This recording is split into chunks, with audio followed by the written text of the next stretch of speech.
Hi everybody, I'm an UPSC aspirant. Today we will discuss about మీరు thumbnail చూసే ఉంటారు ఒక చిన్న ఇష్యూ బట్ ఏంటంటే ఒక చిన్న నోట్ రాసుకోండి ఇక్కడ అంటే నోట్ తెలుసుకోండి ఇక్కడ I'm a smaller fish to comment on the bigger fish so just I'm in the face but anyway నేను ఆస్పిరెంట్ అనే విషయాన్ని పక్క పెట్టేసి యాజ్ ఏ సిటిజన్గా యాజ్ ఏ కామన్ పీపుల్గా జస్ట్ స్మాల్ ఇష్యూని డిస్కస్ చేస్తాను. అది కూడా నన్ను కామెంట్స్లో అడిగారు కాబట్టి జస్ట్ క్లారిటీ ఇద్దామని వచ్చాను. But this are some allegations ఉన్నాయి వాళ్ళ మీద, సో అది చెప్దామని వీడియో చేస్తున్నాను. బట్ ఎనీవే నేను యూపీఎస్సీ ఆస్పిరెంట్ అంటే just not an UPSC aspirant, I'm more than that. నాకు యూపీఎస్సీ ఆస్పిరెంట్ అది ఒక పాత్ అంతే నేను చేయాలనుకున్న వాటిలో. బట్ ఎనీవే నా మీద బ్యాడ్ కామెంట్ చేయాలనుకునే వాళ్ళకి I couldn't do nothing. But this channel will helpful for the many of the beginners, అంటే ఏమీ తెలియని వాళ్ళకి ఎంతో హెల్ప్ అవుతుంది.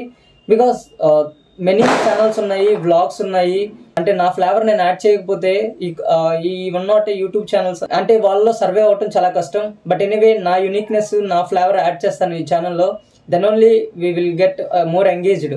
Maybe at the end my goal is IAS officer, but that doesn't mean I'm only stick to that కాదు. But anyway so ఇప్పుడు మ్యాటర్లోకి వెళ్తే మీరు తమిళలో చూసింటారు కదా, ఆవిడ పేరు సృష్టి జయంతి దేశ్ముఖ్, AR5. అతనిది 400+ ఉంటుంది ర్యాంక్, ఎగ్జాక్ట్గా గుర్తులేదు. నాగార్జున గౌడ, బోత్ ఆర్, అతనిదేమో కర్ణాటక, ఆవిడదేమో మధ్యప్రదేశ్. సో ఇక్కడ విషయం ఏంటంటే వీళ్ళు ఇద్దరు, తను బుక్ రాశారు, ఇతను బుక్ రాశారు. ఒకరేమో ఎథిక్స్ బుక్ రాశారు అతను, ఆవిడేమో ఆన్సర్ రైటింగ్ స్ట్రాటజీస్ రాశారు. సో ఎనీవే ఎథిక్స్ రాసిన వాళ్ళు కూడా ఎలాంటివి చేస్తారనేది ప్రశ్న మీకు కూడా రావచ్చు. ఎందుకంటే ఎథిక్స్ హ్యూమన్ వాల్యూస్ ఆ బుక్కే రాసిన వాళ్ళు అవే ఎథిక్స్ పబ్లిక్ సర్వీస్లో లేవా అనే ప్రశ్న మీకు కూడా రావచ్చు. బట్ డీటెయిల్గా చూస్తే కానీ అవి ఎలిగేషన్సా, ప్రూవ్డా, సాలిడ్ ఎవిడెన్స్ ఏమైనా ఉన్నాయా అనేది మనకు అర్థం అవ్వాలంటే ముందుగా ఈ స్టోరీ వినాలి. ఎందుకంటే మనం ఎలిగేషన్స్ వేయకూడదు, ఎలిగేషన్స్ వేసినా కానీ సాలిడ్ ప్రూఫ్స్ ఉండాలి మనకి, ఓకేనా. సో అతను అంటే ఆవిడ హస్బెండ్ 10 కోట్లు లంచం తీసుకున్నట్టు ఒక RTI activist, I mean Madhya Pradesh నుంచి ఒక హర్దా డిస్టిక్ సంబంధించి ఆర్టీఐ యాక్టివిస్ట్ కొన్ని డాక్యుమెంట్స్ బయటపెట్టి ఇతను ఈ ఐఏఎస్ ఆఫీసరు 10 కోట్లు లంచం తీసుకున్నాడు అని ఎలిగేషన్ వేశాడు. సో అది ఏ విధంగా అతను చెప్పాడు అనేది నేను చెప్తాను. అది ఎలిగేషనా, ఏదైనా ప్రూఫ్స్ ఉన్నాయా, ఏమైనా చివరిగా కోర్టులో ఏమైనా జరుగుతుందా, చివరిగా ఏం వెర్డిక్ట్ వచ్చింది, అంటే చివరిగా ఏం తీర్పు వచ్చింది అనేది నేను డిస్కస్ చేస్తాను. ఫస్ట్ అండ్ ఫార్మోస్ట్ థింగ్, దీనికంటే ముందు చిన్న స్టోరీ తెలియాలి మీకు. అసలు ఈ లంచం కేసు ఏంటంటే 2 మినిట్స్లో కంప్లీట్ చేసేస్తాను, మీరు వరీ అవ్వకండి. సో హర్దా డిస్టిక్లో చిన్న కోల్ మైనింగ్ ఉంది. సో ఒక కంపెనీ ఉంది, ఆ కంపెనీ అనేది ఇల్లీగల్గా కోల్ మైన్ చేసేసింది. అయితే అది మన అఫీషియల్స్, డిస్ట్రిక్ట్ అఫీషియల్స్ ఏం చేశారంటే, లోవర్ అఫీషియల్స్ ఏం చేశారంటే ఫైన్ విధించారు. ఆ ఫైన్ ఎంత అంటే 50 కోట్లు ఫైన్ విధించారంట. 50 కోట్లు ఫైన్, ఓకే రిమెంబర్, 50 కోట్లు ఫైన్. ఎందుకంటే ఇల్లీగల్గా మైన్ చేసినందుకు చాలా రిసోర్సెస్ ఎక్స్ట్రాక్ట్ చేశారు.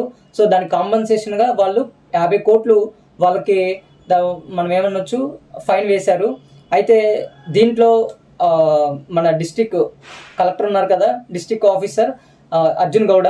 సో ఇతను ఏంటంటే, ఈ ఐఏఎస్ ఆఫీసర్ ఏంటంటే, సో అన్ని డాక్యుమెంట్ వెరిఫై చేశారు. సో అతను వెరిఫై చేస్తే ఏముందంటే 50 కోట్లు ఫైన్ వేశారు అని డాక్యుమెంట్లో ఉంది.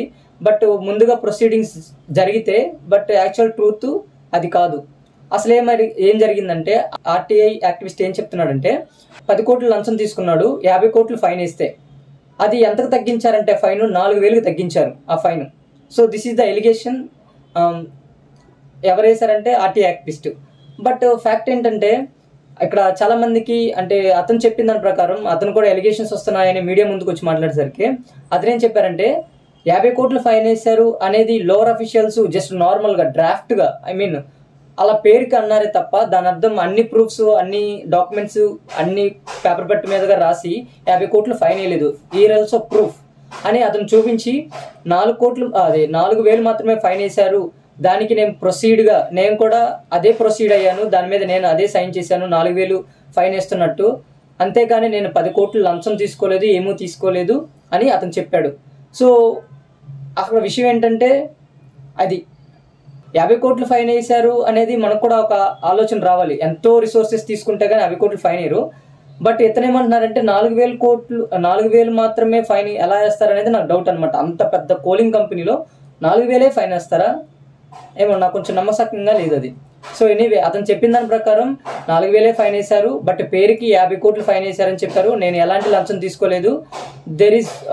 అతను ఏం చెప్పారంటే there is nothing to hide అని చెప్పాడు అనమాట. అతను చెప్పారు నథింగ్ టు హైడ్. సో నేను చెప్పడానికి కూడా ఏం లేదు. సో ప్రస్తుతానికి అతను ఎలిగేషన్స్ వచ్చాయి అంతే. కోర్టులో గట్ట ఏ ప్రూఫ్స్ ఎవిడెన్సెస్ ఏం లేవు. ఆర్టీఐ యాక్టివిస్ట్ దగ్గర కూడా ఏ ప్రూఫ్స్ ఏ ఎవిడెన్స్ లేవు. బట్ జస్ట్ ఎలిగేషన్ అంతే.